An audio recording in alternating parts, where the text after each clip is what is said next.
Welcome back to Evil Popcorn. It is I, Mr. Popcorn, and yeah, as you can see, if you are watching there, children, I've got a guest, and it's not the usual people on the pod with me. They're off doing their own things. They will be back, of course, as it happens in life. So a friend of mine and work buddy at Evilcorp is also a fellow horror film fan. And I got the general impression anyway, just general impression, that is at least open to watching more extreme cinema. Yeah. Yeah, and I'll let them introduce themselves. How are you this evening? Yeah, I'm good. Just came home from work, but it's fine. Yeah, I have been watching some of the stuff on this iceberg that we'll be talking about. And yeah, I wasn't having fun. I'm scared. I was just getting I'm a little scared. Yeah, I was just annoyed. I was just getting mad. Okay, interesting. Okay, interesting. Yes, children. First of all, their name is Dorian. Dorian, thank you very much for doing this, lifesaver. Children, yes, put it into context. So what we're doing is we're starting off. This is just another conversation, but very specific, as we are going to do the Horror Iceberg.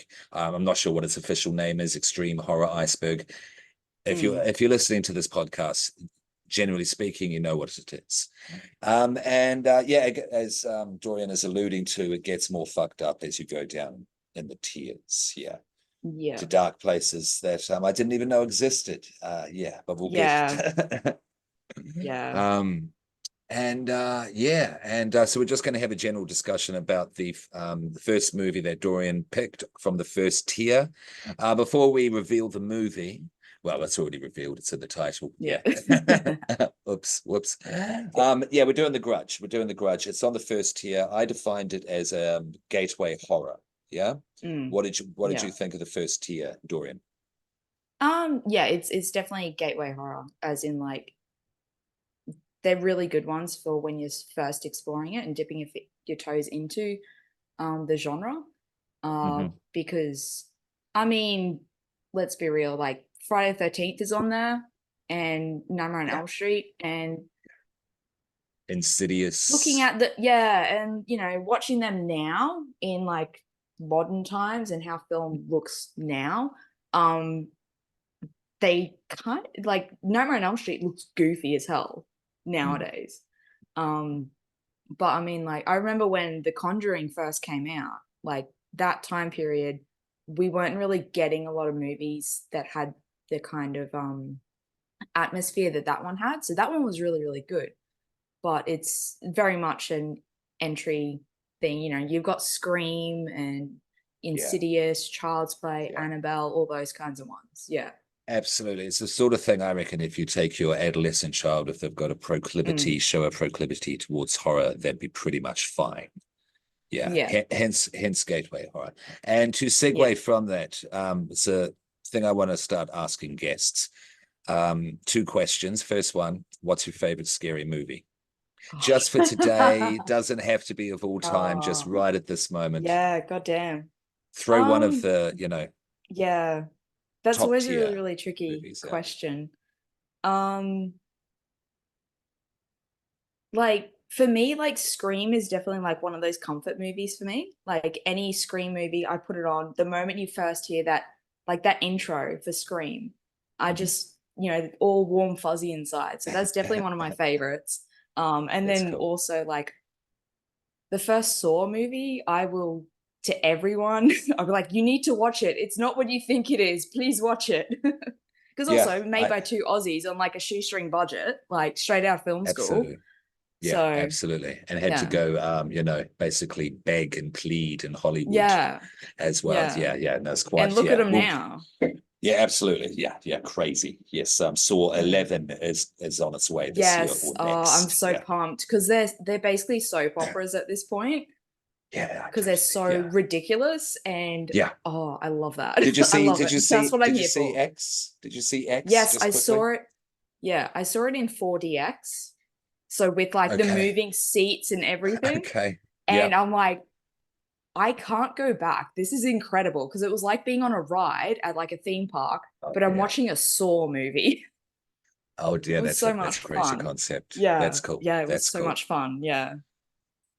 Yeah, so yes, we're doing, first of all, I want to be correct in my naming of this movie. It's Ju-on the Grudge, Mm. and it was released in 2002, if I'm not mistaken. Just let me double check.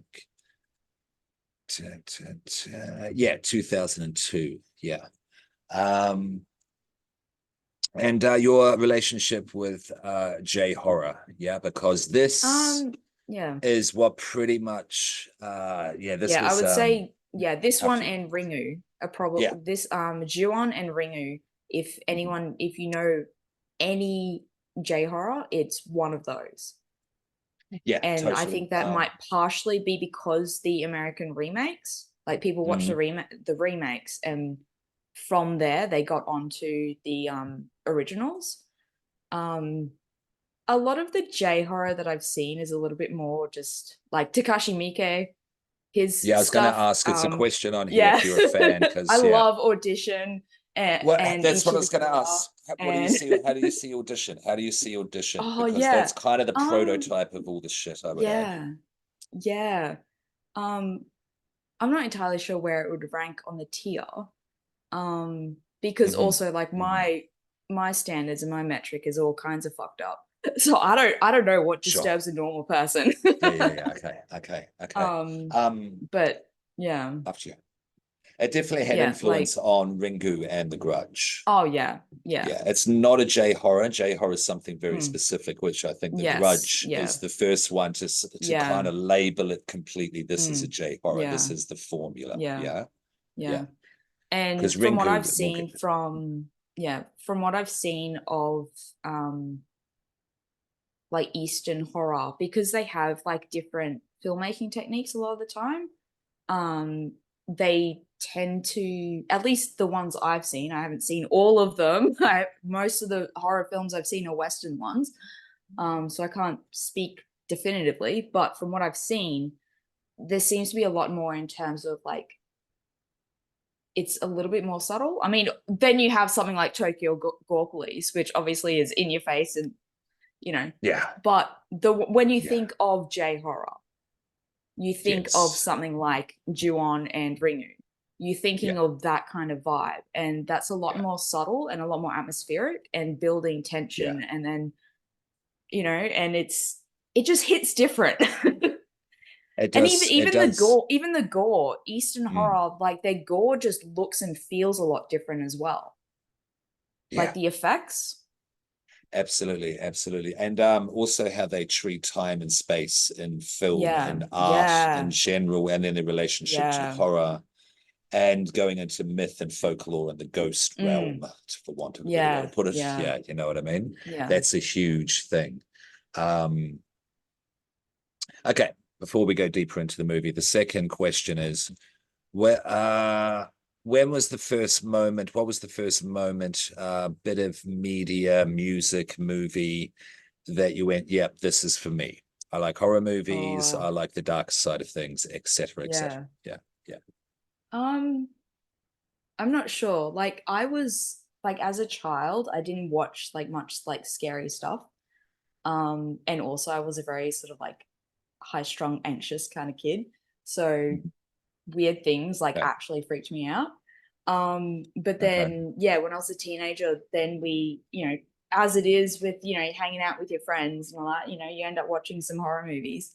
And Hmm. I remember watching Absolutely. going to see The Exorcism of Emily Rose in cinemas, Okay, which okay. also tangent like Jennifer Carpenter, absolutely fucking incredible in that movie. Holy shit. But Yeah, she is. that She one is. that one like I was like this is like really fucked up and freaky, but I'm so here for it.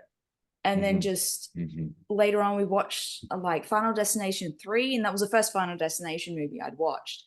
And Okay. that one was so much fun. And I'm like, It's okay, like yeah, this can be really, really fun. And yeah. so from there, I just kind of explored further and further. And then I probably a lot earlier in my like delving into fucked up stuff than I should have. I ended up reading American Psycho, which is way worse Uh, than the yeah, it movie's is. I've nothing. read it. I've read The it. Yeah, movie's it's the movie's nothing, nothing. right? There's so much Yeah, they can't the put in. book, Yeah, like there was so much yeah, stuff in that book that like yeah. I hadn't even touched anything remotely close to that Yeah, at it's that up there. point. And Yeah. I'm there reading that and I'm like, Mm. what the fuck? But then also I'm like really enthralled and really like enraptured. Okay. I'm like, this is so fucked up. What the hell? Yeah, yeah, yeah. And You yeah, got the I bug. think I Yeah. think that, yeah. Yeah, yeah, yeah. I get it. I get it. Just quickly, yeah, they're children, and also our fans are called Children of the Popcorn, hence children. Yeah, just so you get the joke there, Dorian. Excellent. Um, yeah, the first horror movie. I mean, there were echoes of things. There were little build-ups, which aren't Mm. specifically horror. Like when I was young, I saw certain scenes on the television of the abominable, can't say that word, Dr. Yeah. Phibes with Vincent Oh, that movie's Price. fantastic. Yeah, That's like a and I precursor to Saw and Seven. absolutely, absolutely, Yeah. especially if you think about the key scene, yeah, Yes. in both Yes. movies. Yeah, it's crazy. It's Yes. crazy. And I saw the guy answer a telephone and the spike went through his Mm. head and through his Oh, earlobe. yeah, yeah, Yeah, if you yeah. remember that. And I was like, oh, what is that? I shouldn't be watching that, but I was, yeah, already like, glued to the screen. Yeah, But yeah. the first one was Bunch of Friends, about 11 or 12, Nightmare on Elm Street was the original. Oh, yeah. Um, Yeah.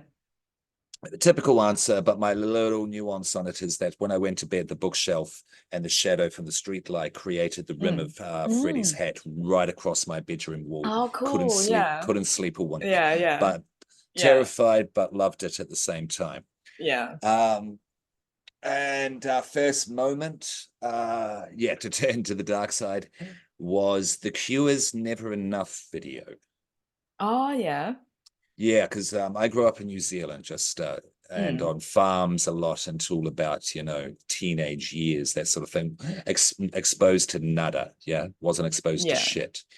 Hadn't seen a music video, hadn't seen goths before, yeah, because Yeah. I became a Robert Smith worshiper after that, and that was and that music video was just like that in Ken Russell's Gothic. There, children, there, there's some context about Mr. Popcorn there. Oh, yeah. Yeah. Yeah, and I hadn't seen a movie like that before. And those two things combined Yeah. pretty Yeah. That much, to one be gets fair. insane. Yeah, it does. Mm. Yeah. Yeah. Cool. Thank you for that. Thank you for that little new thing I'm trying. Now, Yeah. the No concept of the worries. horror iceberg, yes. If you want to dip out of these, we're gonna responsibly broadcast this stuff. We're gonna not trigger warnings or anything Mm. like that, but we're gonna put up Yeah. the proper info so you're properly informed about what you're Yeah. going into with each of these, certainly Yeah. as we go down. Yeah, yeah.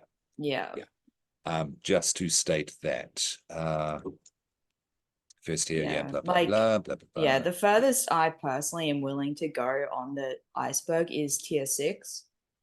Like anything Mhm. beyond that, just going by like the precedent of the previous ones and then the names of them all. I'm like, okay, yeah, I know exactly what these are. I'm not interested. Yeah, yeah, Like yeah. I've seen stuff, all the way Mhm. to tier 6.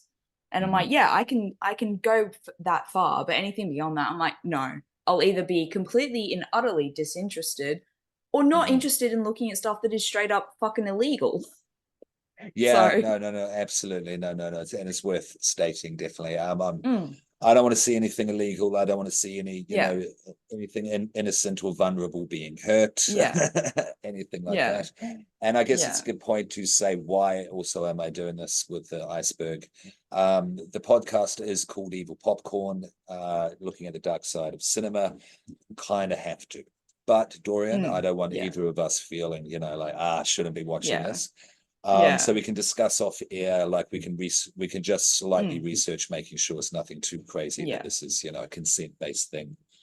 yeah, And yeah, there's the disclaimers basically, yeah, and what this is all about. And yeah, basically it gets more extreme as you go down in tiers. So the first one, Gateway Tiers, and there's about 8 to 10 movies, so we're perfectly safe for now. yeah. With the Grudge, chew on the Grudge. We're not going to go deep with it. They're easily accessible. A lot of you already know this. Dorian, overall, watching it in 2023 specifically, to start with, what did you think? Yeah. Like it's been a really, really long time since I last watched it. So it was pretty fresh to me in my mind. And I fucking loved it. Okay. Like so much stuff. I'm just like, oh my God, like just in terms of the cinematography, and then also just the scares that happen are so like they are built up so well, and it's so refreshing seeing something that is as quiet and subtle as it is with its scares. Because if you were to watch something like that now, especially if it was a Western film, pretty much every single scare would be broadcast through like the score, and then you'd have some kind of musical stinger accompanying it. Yeah. And 100%. Yeah. that pretty much never happens in this movie. Like you have these moments where like here's this freaky moment, and nothing in the score is, you know, coming along with it. And in terms of like where it's, you know, that particular scare is happening isn't like front and center or anything. It's kind of like off in the corner or whatever. And it's just, oh, it was so refreshing. Excellent. Yeah, good to hear. The sound is great. Yeah, the sound design in this is good. We all know the sound. Yeah, I mean, pretty much. Yeah, it's become part of pop culture. That the sound of the Grudge. It is just a little context there, children. Before we go into the movie, what does Ju-on mean? Yeah, looked it up. It is interesting. But first of all, before we get into the general information about the film, according to the film, the curse gathers in the place where the person has died or which they frequented and repeats itself there. And I say that. Do you feel this is a kind of a haunted house movie? It's pretty much, you know, that is the locale of the spooky shit. Yeah. Yeah. Like what I like that the overall storyline for this movie isn't like the origins of why everything that's happening in it isn't explicitly explained. Especially like at the end, it's like, that's why everything is happening. You know, if you pay attention to the movie, it's like, okay, so that's what happened, and this, that, and the other. But then you have the opening text that is explaining the concept of Ju-on. And it being, you know, this curse, you know, something awful happens in this location, and therefore the location is cursed. Anyone who is inside that location ends up being cursed as well, which is why everyone who enters that house ends up dying somehow. Yeah. There was a really good Netflix series, like it was on Netflix. There was a series that was like an Origins kind of thing. And that one had some good little fucked up moments in it. Okay. And it's funny that you say that one's worth looking into. Well, it's funny that you say that, Dorian, because this is a whole thing. Ju-on is a whole thing. It's a franchise. It's a franchise that consists of 13 films, including 4 American-produced films and 1 streaming television series. Thank you. Alongside various additional media and merchandise products, blah blah blah. But there's also a stage play. That was released in August last year. Yeah, if you look it up, I'll throw up the photos on the Facebook page, Instagram, etc. There, children. And and it looks really cool. There's also a crossover.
with Ringu, Sadako Yeah, versus Kayako, that's it. Thank you. which Thank you.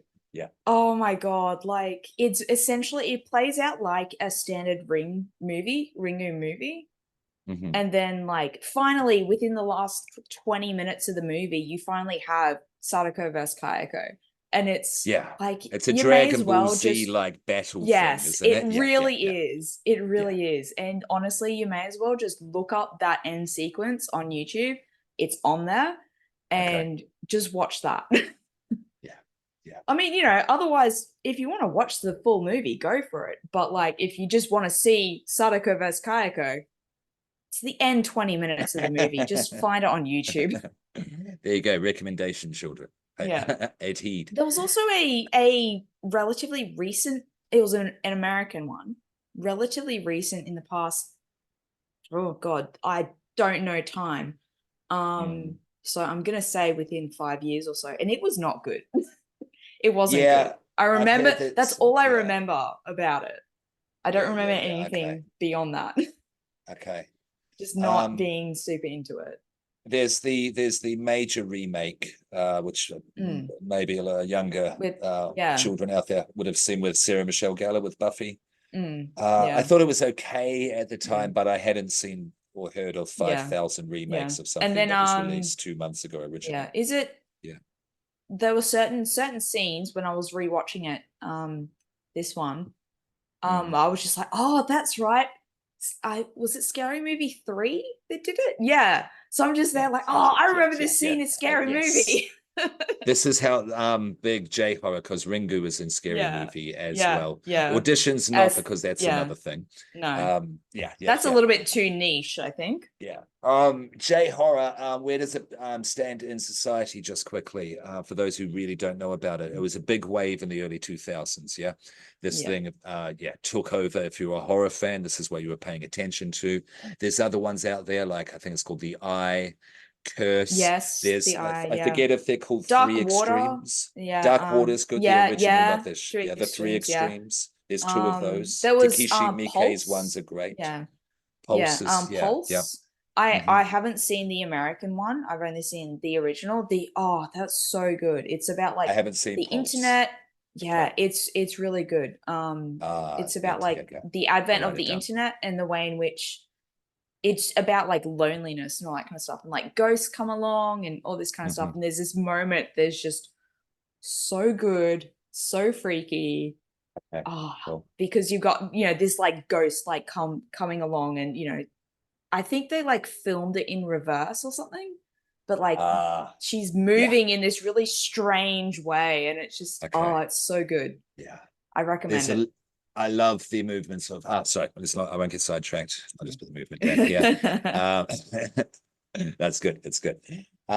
J horror came along. I've heard people say that it was pretty much the birth of the internet. You had a few message boards, that sort of thing. Not a lot was happening, but it was a whole new thing. It was people knew, like AI, we were on the precipice of something changing everything. Yeah. Which it did. And also Y2K fear as well. Yeah. That it's taken it back I'm there. old enough to remember that, to be, Okay. conscious and aware of all of that. So Yeah. You I do also had remember that. 9/11, of course, happened around this Yep. time as well. And the whole East-West cinema thing was really starting to kick off, as much as you love him, hate him. Kill Bill is a kind of like, big example of that. Yeah. Because there are some American elements in Ju-On, especially more so than in Ringu.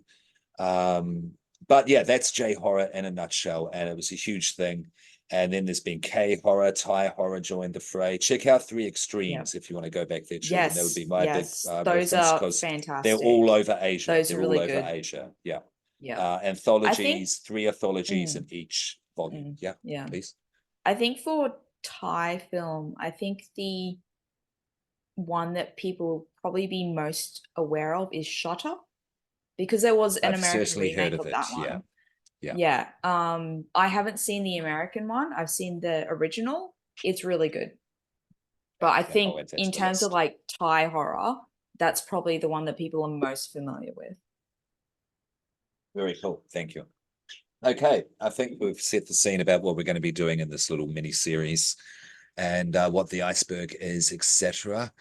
So let's just quickly have a look at the film itself. Directed by Takeshi Shimizu, written by himself as well. I'm assuming himself just there. It doesn't state otherwise. And it did come. It was 2002. Came after Ringu.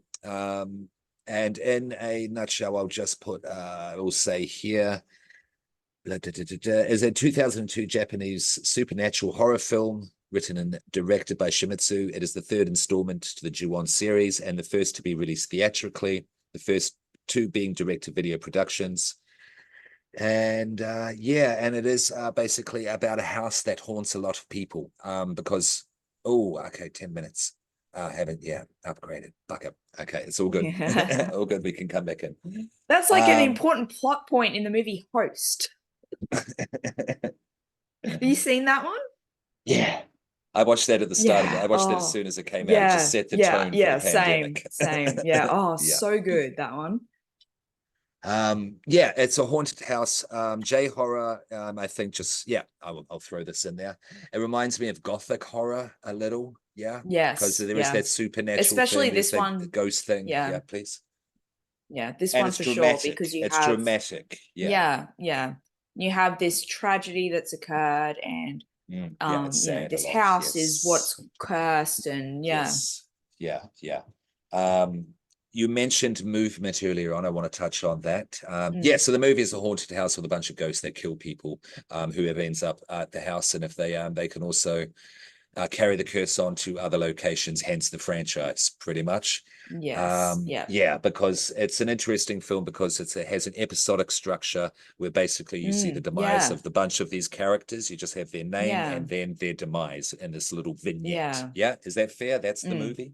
Because each like little segment kind of thing, you've got like a title card of the character that it's about, and then you just kind of carry on along there, and then you have kind of converging timelines as well, in that, for instance, you have like, it starts out with one character, but then the next segment is because that initial character, she's there to sort of kind of do like a welfare check on like this elderly woman who's there, whereas everyone else within the house. And then the next segment is what happened there, and then it's you hear like how all that played out and why this elderly woman is left abandoned in the house, and it kind of all intertwines. And then by the end of it, it's like, oh, okay, now I understand what's happened over the course of all this, because I've been given enough information.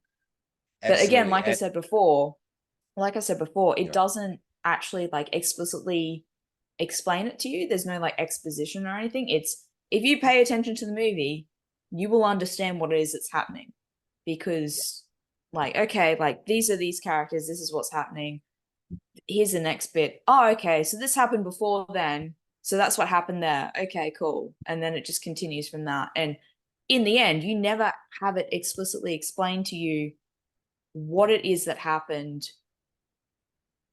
why this ghost lady with the death rattle is doing what it is that she's doing or anything like that. It's never explicitly stated, but you can figure it out for yourself, because absolutely, and good cinema.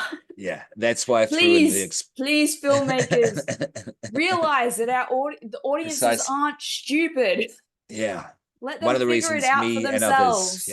That's why I do stuff like this. To put out these motivations is the wrong word, but just these thoughts you can take from pure and simple. That was very nicely put. And I like the confusion, I like the ambiguity, because you don't know what's going to happen, and adds to the anticipation and also the fear, and that's very much the point. It can be done either way. Ambiguity can be played, it's very important, even if it's a linear storyline, more like Ringu, not to compare the two, but they are very closely related. Related. You can't talk about one without the other, I feel. No, you can't. I do agree. Yeah. I liked it. It didn't have the same. I don't know if I was longing and yearning, because I remember when I Yeah. first watched this, the effect that it had on me, and maybe I was doing a Yeah. little bit of chasing the dragon with this viewing, Yeah. Yeah. Fair. because I remember, back around when this actually came out, because I discovered Audition and Ringu before then, so I became interested in it. And and when the little boy, yes, had a big effect on me, and as he would Yeah. just appear with these short stabs of music, Yeah. that is not the big build up, as you Yeah. say. And then there's all the supernatural sounds. The death rattles was a good way to put it, Yeah. preceding everything, and what's coming around the corner. And they would film in a Yeah. way to show the corner, and then they would creep around the Mm. corner, that sort of thing. Yeah. And Yeah. they had the hair thing as well over the face, taken from Ringu. Um, lifted, paid homage. I don't think this is a rip-off of Ringu. Unfortunately, it Yeah. caught a lot of flack because it was seen as a copycat when it came out. Yeah. Yeah, unfortunately. But it's gained a cult following. This one. Yeah. Yeah. Not the franchise. Yeah. I'm not going to comment on the others, but this one in particular. Oh no. Yeah. So that took it away from me loving it. I wouldn't say I loved the reviewing.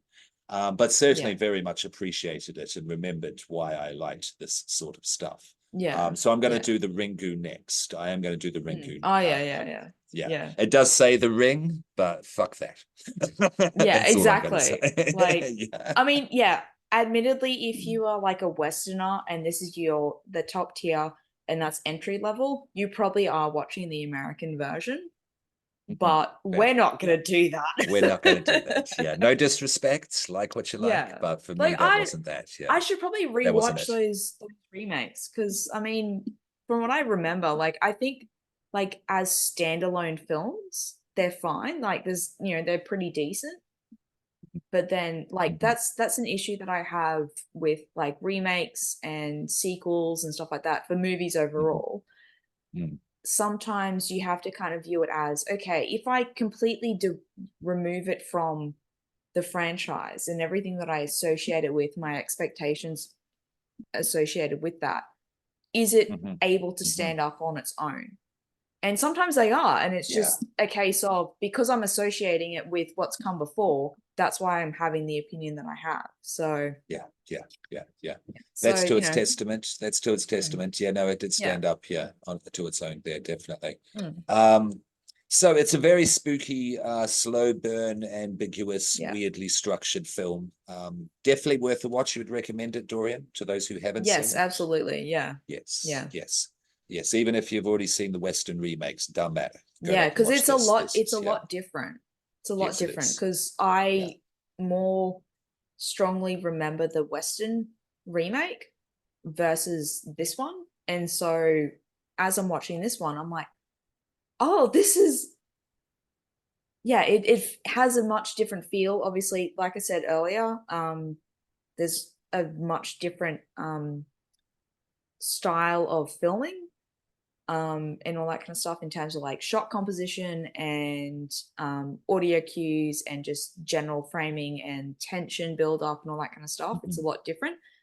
Mhm. Um, but then also, I vaguely remember that the American one went into a little bit more detail as to like the original murders in the house and Mhm. the It's like been ages. yeah, I vaguely Yeah. remember like, this Okay. moment when But there's cool. this Cool. reveal as to what actually happened there. I Okay. vaguely remember that. Mhm. And nothing of the sort happens in this movie. It remains, very like up to Which I like. interpretation and Yeah. Yeah. yeah, which again, like I said, I really appreciated. Yeah. It's the way to do Let it. me It's the figure it way out to for let me myself. figure it out. Absolutely. Yeah. Yeah, which this film, does do, and that's why I Mm, still think it holds up. It's not going to yeah. have that same effect, but that's like, that's also chasing the dragon, lightning in a bottle, however Yeah. you want to Yeah. put Yeah. it. Yeah. Nostalgia, for want of a better word. Yeah. But overall for me, yes, I think it was you had less kind of hindrances, which you've just Mm, laid out. I had more of those than you by the sounds of it, but I would still yeah. Yeah. definitely recommend it. Yes, Yeah. I would still definitely recommend it. I wanted to quickly point out the movements in the films in Ringu and Mm, Ju-on. uh yeah, in Ringu, yeah, when she comes out of the TV into the lounge at the start, and she's doing all the broken cracking, distorted movement. Yeah, she was a kabuki theater performer, and they filmed her going backwards. Yeah. That's cool. That checks out. Yeah, it does. It does, absolutely. Yeah. And they would also and so when they would reverse it, of course, it's all distorted. And they also dropped frames. It was the first. Oh, you remember that shit? Yeah, that's how it would appear to move forward. It didn't really make sense how it was doing it. Yes. Yeah, that kind of thing, of it always gives that really good, like, uncanny valley kind of. There's a lot of that in J-horror, yes, in both these films and a lot of the others, which I really like the uncanny valley thing. Yes. I like being disquieted.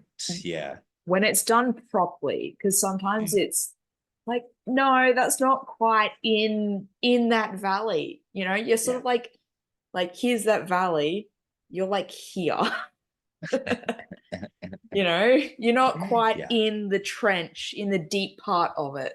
Almost, but not quite. Yeah, almost. No, I absolutely love that. And the other thing that I wanted to mention that I didn't mention before, because I actually said first horror movie was meant to be favorite scary movie. All right, twofold answer. Texas Chainsaw Massacre, in my opinion, is the best horror movie ever made. That's just my opinion. Now, my favorite. That's a valid opinion. Yeah. Okay. I think it's not one that I'm overly rewatch or anything like that. Yeah. But in terms of what they pulled off at the time and just the groundwork it laid something for else extreme cinema. about that one. Yeah, absolutely. But something interesting about that one is people's recollection of it is that it's far more explicitly violent than it actually is. Yeah. But no. Because so much of it is just clever camera angles and all that kind of stuff. And so and the editing is like spot on. Yes. Like your brain fills in the gaps. But if you watch it, for the first time, you're like, oh my God, go back and rewatch it. Yeah. In comparison to other stuff. Yeah, absolutely. Yeah. And the influence also, that it's had is crazy. Yeah. And then just the conditions of like the working conditions and the set and all that kind of stuff. Oh my God. If you don't know about that kind of stuff, I do. Look into it because everyone was just in hell. I mean, that's what happens when you're making a horror movie with no budget. Yeah. It ends up being actually fucking torture. And with an obsessive artist, be it good or bad, but an obsessive artist, Tobe Hooper, who's determined to get it right. Yeah, absolutely. And this guy also made Poltergeist with Steven Spielberg. Yes, I know. That's crazy to think. But my favorite at the moment, at this point of time, just to disclaim, sorry, it's Audition. Oh yeah. I love Audition. It's so good. I love that it kind of like pulls a rug from under you because it starts out feeling like this kind of like almost a romantic comedy meet cute kind of thing, and then actually she's crazy. Yeah, and I think it's the best to ever do that. Great. Yeah, the ending. If you haven't seen it, check it out because just for the ending, at the very least. Yeah. And and so just to clarify that. Is there anything else you wanted to? I think we've kind of we're going to do the Grudge next. Ringu. Sorry, my bad. We're going to do Ringu next. Is there anything else you wanted to say about the Grudge before we close off on Ju-on? No, I think I've pretty much said everything about like my thoughts on it as a movie. Yeah. Thank you for doing this. I'm keen on this. Worries. I'm down to do this. Because it's just going to get more and more twisted. It's going to be hilarious to look back on this when we start. I can't wait to I can't wait to be able to just describe all the fucked up shit. And just like in such a matter of fact kind of and then this happens and that. It's going to be an interesting journey. Yeah, it's weird that I'm like, that's a thing, and I'm like, oh fuck. That's something that most people consider to be like way too much. And I'm like, oh yeah, yeah, that's fine. yeah. I mean, some people What don't does even that want to say know about you me? if you watch this stuff. Yeah. Yeah, I Yeah, gotta like suss someone out before I let them know just how fucked up I yeah, am. exactly. But we'll look into it first and we'll broadcast it responsibly. But we are going to go there. We're going to Yes. continue with the Horror Yeah. Iceberg. So be sure to follow us at Evil Popcorn Podcast, at Evil Popcorn Pod on all of the usual stuff, certainly on YouTube. Yeah. And also before we sign off, I wanted to give a shout out to Joey Violin, the Third Scar. The track that you heard in the interlude is called Hostile Possession. I thought it was a suitable title for this movie. Keep your head up Yes. there. Keep your head up there, Joey. You're still making great beats. You'll be fine. You're a great producer. And also Jackdaw Duke as well. I've neglected, sorry, Tam, I've neglected to shout you out for the music on previous episodes. All your links are up there, but I wanted to do a verbal shout out. Great beats. Thank you. Keep it going. Keep sending them, please. And join us next time. Thank you, Dorian, for doing this. Absolutely Yay. lifesaver, and I'm keen on this. And we'll do the Yes, Ringu I'm in so about pumped to continue. yeah, cool. And we'll just post it up and let you know. We'll just do this when we can, that sort of thing. Yeah, cool. And and thank you, Dorian. And this has been Mr. Popcorn for Evil Popcorn, keeping it buttery. Peace. Oh yeah. Sorry, had to.